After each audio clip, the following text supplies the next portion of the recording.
how I did it was really simple. So he wanted $2.75 million. And I looked at his financials and I recognized the reason why he was not getting $2.75 million is because it wasn't worth $2.75 million. It was a little boutique hotel. It only had 13 rooms.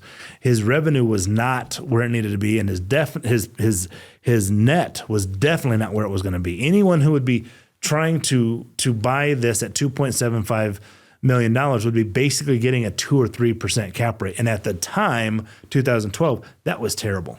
So he was kind of stuck. He had bought the hotel, I think, for like $900,000 and put like well over $1 million.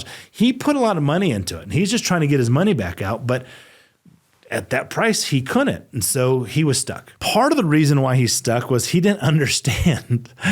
He had this philosophy that he did not want to get Expedia and Hotels.com and Travelocity and all of these other, third-party booking sites involved in his hotel. He didn't want to pay the commissions. Well, we had operated hotels before. Man, they're a beast. Like not having Expedia or Hotels.com or Bookings.com being part of a booking process and just going direct to your customers, man, that's tough. Okay. How do they even know about you? It's not like it was a Marriott or a Holiday Inn or with a flag, just an independent Hotel Frisco. And so he was kind of eking along. He did build a very good email list of people who wanted to stay at the hotel. And that was good.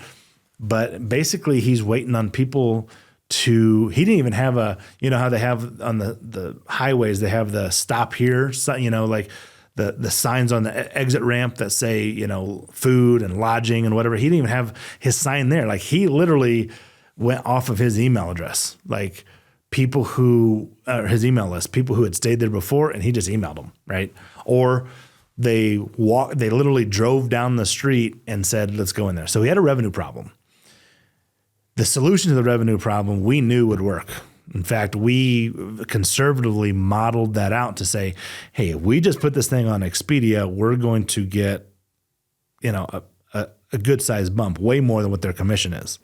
So we modeled that out. But the real problem was it was only 13 rooms. That's the real problem. He had a third floor that he used just for staff housing, and as the story unfolds, staff housing is a problem in Summit County.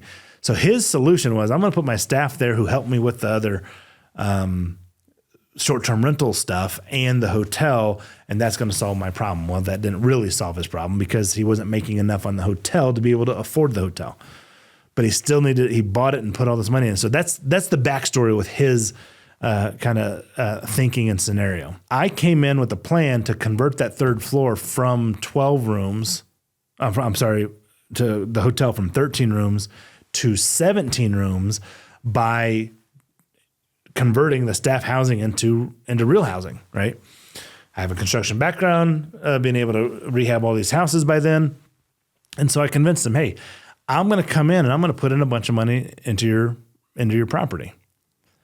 And I'll pay you $2.75 million. I'm going to put a bunch of money into your property to increase the revenue. You've got a rooms problem. You've got a lot of problems here that we're going to come in and fix.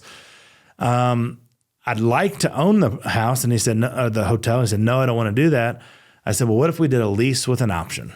And so that's what we decided to do. So here are the terms of the lease with the option. He wanted me to give a $25,000 option fee. Okay. He also wanted me to give a security deposit. I'll take one step back.